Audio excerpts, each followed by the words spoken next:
Darkcast Network. Welcome to the dark side of podcasting.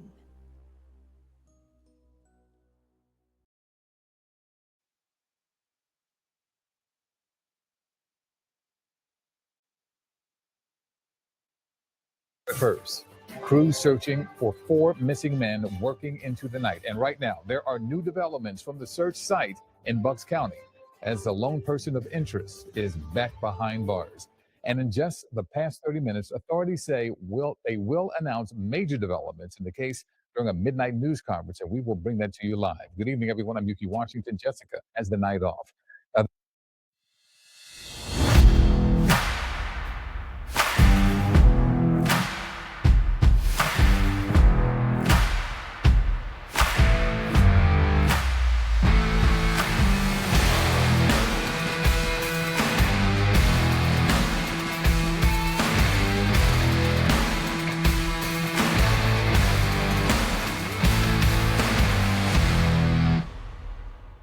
2 months of 20-year-old Cosmo DiNardo, a person of interest in the case.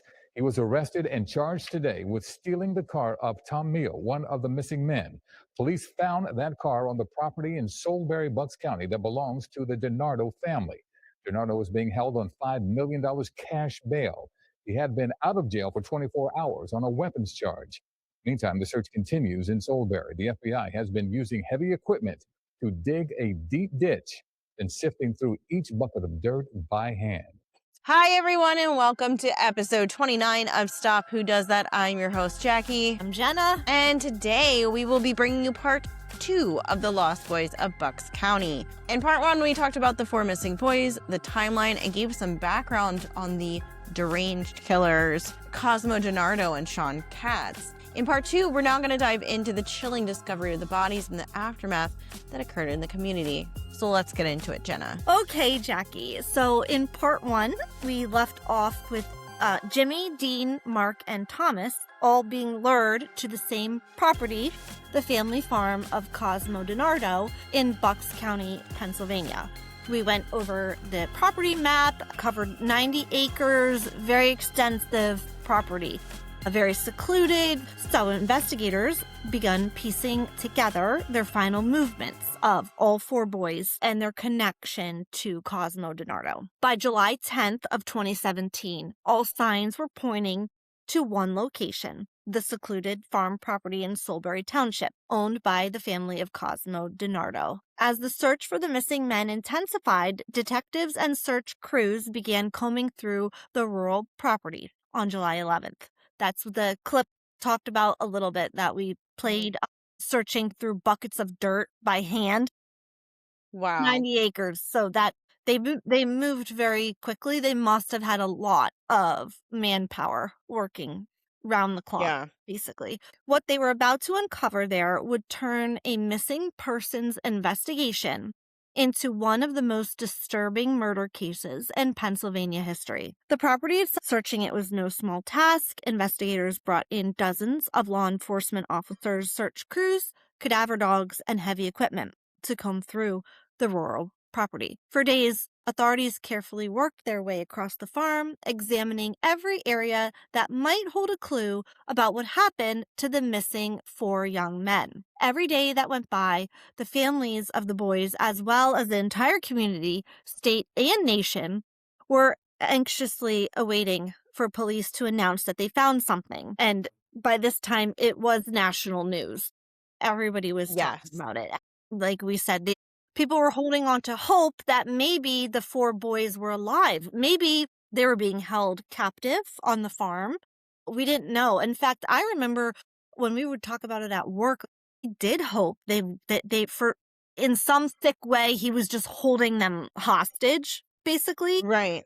That's kind of what we were hoping, because when you look at DiNardo, he doesn't look like a killer. It's almost like, so they were deceased. How did he overpower them? At this point in time, we knew nothing about the cousin, Sean. So for us, we thought, well, they could be alive.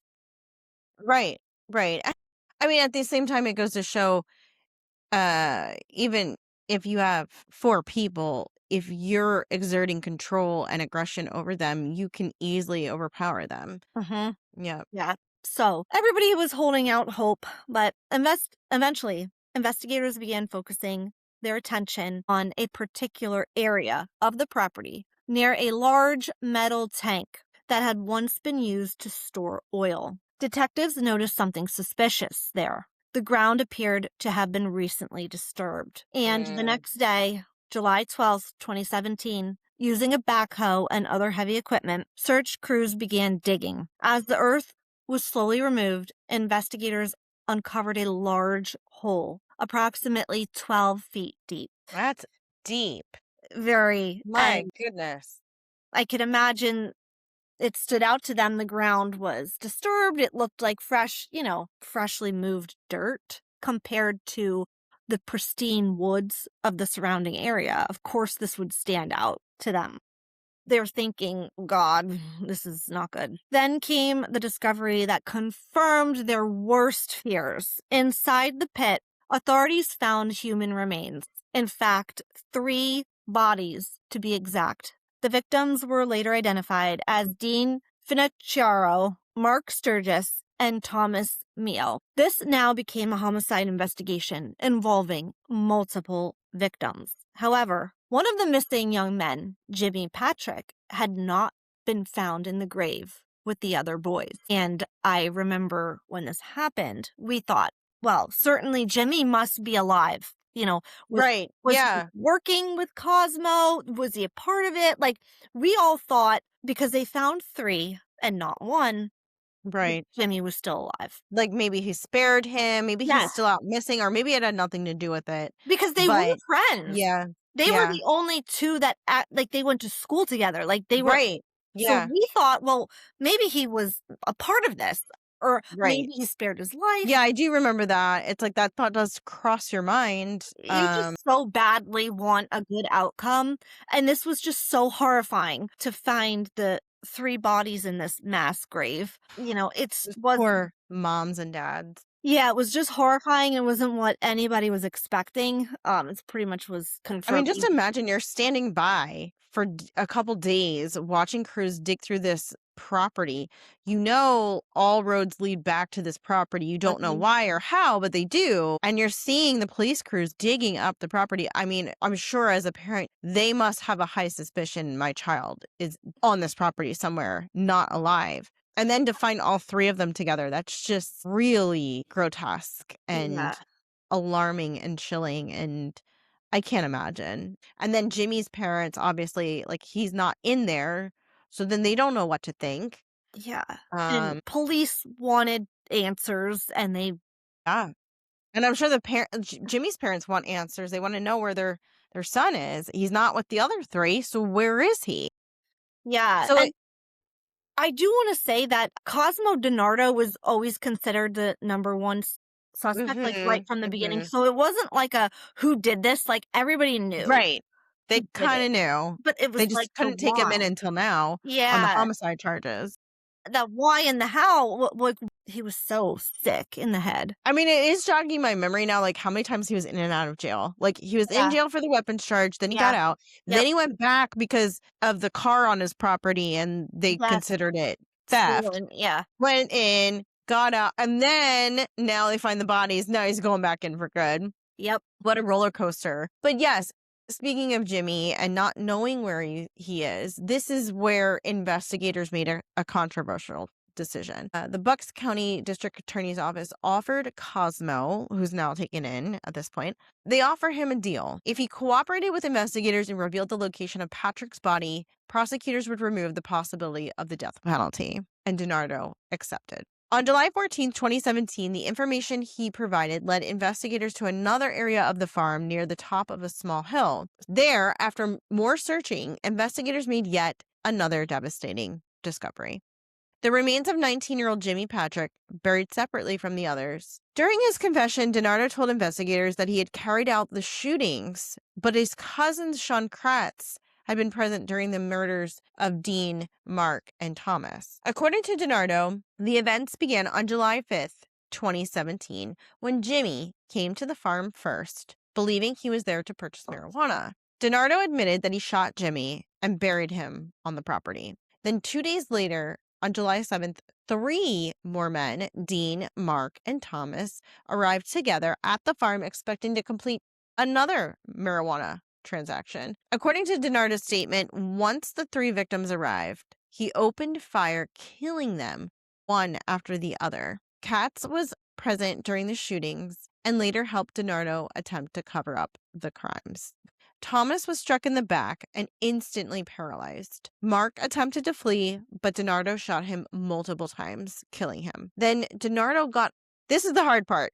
DiNardo then got onto his father's backhoe and ran over Thomas. So when he shot Thomas, he only disabled him, but he didn't kill him. It's absolutely horrifying. This is where the story takes a gruesome and disgusting turn. It is very hard to hear. And I remember watching the documentary a few years ago on this, and I had to turn it off because of DiNardo's confession. And I do remember him saying the reason he ran him over was because he ran out of bullets. I remember that too. And then after that, I was like, I can't watch this anymore, because as a mother, you're like, I can't listen to this, and we're not going to play it. Because it's just too graphic, and also just his demeanor while talking about it was really disturbing to me. He just did this for his own sick enjoyment. These men were pretty much, they weren't a threat to him. Yeah. They didn't even have weapons. It's just unspeakable what he did. And when this came out, everybody was just horrified. I mean, you'd never think this is what happened to those 4 boys. And then if you're thinking of a serial killer, you're not thinking it's somebody like this. I mean, it's just... You know who Cosmo and Sean remind me of is Eric Harris and Dylan Klebold from Columbine. Gotcha, The 1999 Columbine shootings, because Eric and Dylan were a toxic, like bad friend duo as well. They kind of brought out the worst in each other, and they were kind of misfits, and they kind of didn't fit in, and they had mental health issues. And I just feel like Cosmo and Sean remind me so much of them. You know, just Yeah, I wonder whose idea it was, and what were you hoping to gain here besides robbing them? But killing them is the next step. And how did you think this was going to end? Like, you didn't think they had people looking for them, that many people in a short amount of time with text messages, and I'm sure information that's going to lead them back to you. And then also, not to mention the cars being on your property, like, they cared. What? I think when they committed to going forward with this insane act of violence, it's like they just wanted to do it so bad. They didn't care what happened to them. They probably thought it was funny. They probably thought they were being badasses. I don't know. I don't know either.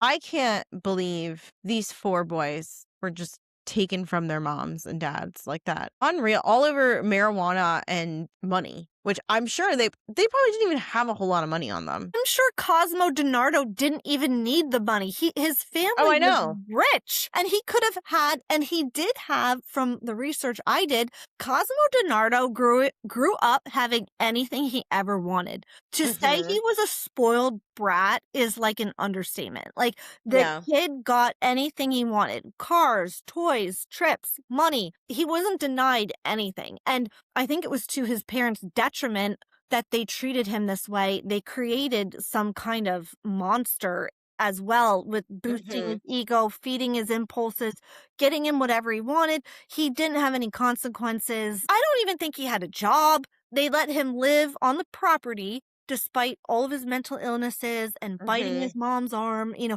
he was never held accountable ever in his life, ever. And so I just think he thought he was untouchable. Clearly, and that his property would just make them disappear, and like they never existed. So after the acts occurred, DiNardo and Kratz doused 3 of the bodies in gasoline and burned them in a pig roaster. That's horrible. A pig roaster? Like, they're just... Makes me want to throw up.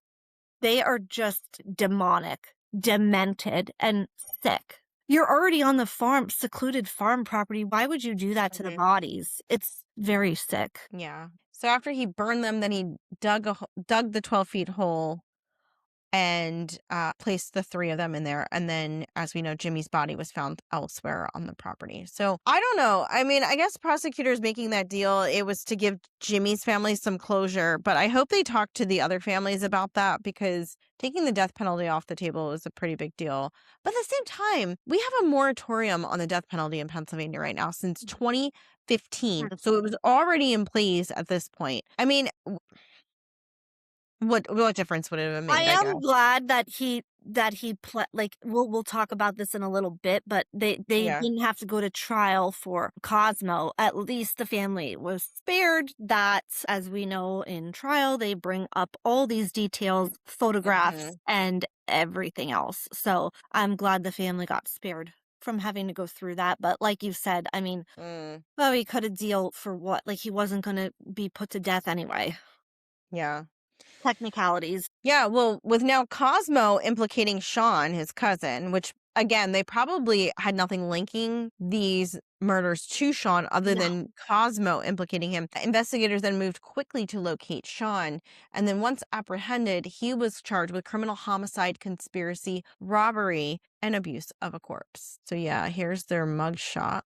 Yeah, so this will show Cosmo, Sean, and the boys. So let's see. Oh, if you go up, scroll up, and click on the picture, see below the picture, or there's arrows. There's arrows. Yeah. Is that Sean? That's Sean. He's such a baby. Look at him. He was shot 19 times, by the way. Okay. Sorry, here we go. This is Sean. Cosmo. Yep. That's Jimmy. Jimmy. Oh, what a cutie. And that one is... That's Dean. Dean. That's Thomas. Oh, man. And that's Mark. Wow. You can see just how young they really were. I mean, babies. They had their I think lives ahead of them. Sean is very young looking. Like, I mean, he doesn't look any more than like 15, probably. Yes, he's very scrawny and small. Yeah. I mean, Cosmo, I mean, you could see it in the eyes. He looks like Nick Reiner. You can see the mental illness. You can just see it in his eyes. Yeah. Oh, those poor babies. Yeah. Well, Jenna, tell us about the court proceedings. Okay, so as the investigation came to a close, they had everything they needed. They had all 4 bodies now, and the families can try to put them to rest.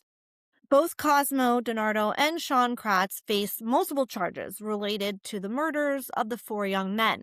The demonic duo, who were once best friends, would now take very different paths through the legal system. In May of 2018, so almost 1 year later, Cosmo DiNardo formally entered a guilty plea in court. He pled guilty to 4 counts of first-degree murder, as well as numerous other charges, including conspiracy, robbery, and abuse of a corpse. By pleading guilty, DiNardo avoided the death penalty, like we said, a condition prosecutors had agreed to in exchange for his cooperation in the investigation and for revealing the location of Jimmy Patrick's body. So, instead of being put to death, he was sentenced to 4 consecutive life sentences without the possibility of parole. So you ain't never getting out, buddy. No. And he pled guilty. There was no trial.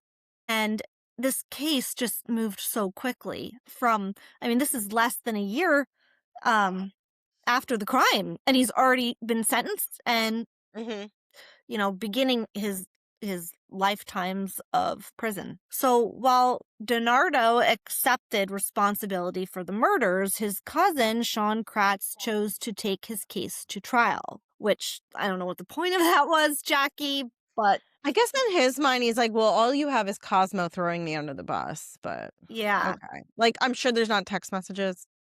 Yeah. That's And zero. like evidence of him, handling the bodies and all of that. In 2019, it went before a jury in Bucks County where prosecutors laid out their case, arguing that Kratz had helped lure the victims to the farm and had been present during the killings. They presented testimony from the farm and details from DiNardo's confession describing Kratz's role in the crimes. Kratz's defense team argued that he had not participated in the killings and had been wrongfully implicated. Okay. Okay. Like, we're just supposed to take Kratz's word for it? I wasn't Yeah. there. No. He's like, oh, it's his word against mine. No, But honey. this went on for several weeks, and after hearing all of the testimony, the jury ultimately rejected that argument, and Sean Kratz was found guilty of first-degree murder, conspiracy, robbery, and abuse of a corpse for his role in the death of Dean, Mark, and Thomas. Like, we want to point out, he was not present during Jimmy Patrick's death. Jimmy was the first one. Sean wasn't involved in that, but he was the remaining three. He was later sentenced to life in prison without the possibility of parole. So he will also be spending his remaining years in prison. I hope they have plenty of time to reflect on the stupidity of their actions and all of the hurt that they caused these four families for absolutely no reason. I mean, we have 4 boys dead and then 2 sentenced to prison for the rest of their lives. Like, for what? For what? I'd love to know what goes through people's minds. I really do. Like we always say, like, just, if you just go away, like, just go take yourself and, like, get out of here. Like, why do you have to involve other people, other innocent people? It's so stupid. Well, in 9 days, from the day Jimmy went missing to the day the final body was found, it all ended as quickly as it had begun. In less than 2 weeks, the lives of 6 boys from Bucks County, Pennsylvania would never be the same. 4 young men, with their whole lives ahead of them, intersected with 2 extremely evil and twisted individuals. While Cosmo DiNardo and Sean Kratz will spend the rest of their lives behind bars, the loss left behind for the victims' families is something no sentence can ever repair. I mean, they can never get them back, no matter what. They can never get them back. And the amount of time that Cosmo and Sean spend in prison, it's just not... You can't recreate these 4 boys. You just can't. And all the, memories and important milestones that they never got to live and they're missing out on from their families. It's just absolutely heartbreaking. And the whole community was affected by this because it's just so awful and unspeakable to think about. Well, for the community of Bucks County, the summer of 2017 will always be remembered as the time when 4 young men disappeared and the horrifying truth that was eventually uncovered. So we hope that these 4 boys may rest in peace, and we send our thoughts and prayers with the families and hope that in the last 8 years or so, they've been able to come to terms with this. And I mean, I don't know how you can. I can't believe it's been 8 years. They would be close to 30 years old. Maybe married, maybe starting a family, getting married, buying a house. Yeah. It's so heartbreaking. They had a little bit of trouble, the young men in their lives. Yeah. They were so young. They had plenty of time to turn it around. Yeah, and they never got that chance. And just being a mother, ourselves is just... It's just hard to think about. I mean, it's just hard to think that you're getting invited to go to someone's house or you're going to see somebody and like never in a million years would you think they would do something like that to you, especially at that age. You are kind of naive at 20, but I mean, you'd never thought wouldn't even cross your mind. And the fact that it would cross Cosmo's mind. Mental illness will always be very interesting to me because how do those thoughts formulate? And then also there's that part of your brain that stops you from doing those things. And just at what point do you go past the point of no return? Like, how do you go past the point of no return? And then do it again and again and again, like a few days later. It's with like I just think about Richard Graced and how he was found insane. So Cosmo DiNardo, although he had mental illness, he wasn't insane. And I think that's the difference between somebody like a Richard Graced who had that flash of insanity. Yeah. You know, and somebody like Cosmo who struggled with mental illness. Yeah, how did he not get by reason of insanity? Maybe it's the fact that he did it more than once on separate days, but you could be in a psychosis for many days. That is a really good point, and it goes to show like how groundbreaking Richard's case was. Yeah. Back then he got that sort of charge and verdict, whereas Cosmo was not even factored in here. I mean, had he pled not guilty, he did plead guilty, but had he pled not guilty, would that have been something his attorneys would have pursued? I feel like it's not pursued as often as you might No, it's think. not. And I think Cosmo knew what he was doing, like you said, with the luring. He lured them there. Yeah, I mean, he set it up. So I think that might be the difference now that I'm thinking about it. Yeah, I would say so. I mean, he shows like intent to harm and to masquerade as like it's something harmless, and really he's trying to hurt them. He's luring them. That's the word I'm looking for. Yes. Like it shows he was luring them there, Yes, like he was, and like, picked manipulating. them up and took them there. Like Yeah, Richard didn't do that. No, that was more a sudden thing. Yes, very, very sudden, impulsive, and not pre-thought out. It was like he flipped it. And also like Rich, I think when we talked about that case, it was like usually there's like voices telling them to do something. That's and it. that That's they're it. doing it to help that person. Yeah. So That's it. I don't think there were voices telling him to do any of that. It was more him. You're right. Like, It's the hearing of the voices that pushes you into you're insane. Yep, exactly. Cosmo was only hearing his own voice and his own fucked up head. He was only listening to himself, you know. Yeah. Well, we'll leave you with that. And we're open to your suggestions. You want to keep hearing more from Pennsylvania? We'll keep doing it. If you've got something from another state, let us know. I think we do have another one in the works, right, Jenna, from Pennsylvania? Yeah, we do. And if you would like us to do any serial killer from your state, or like a well-known from your area, we would love to do it. We welcome your suggestions. Absolutely. Well, thank you for listening, and we'll see you next time. Thanks, everyone. Bye.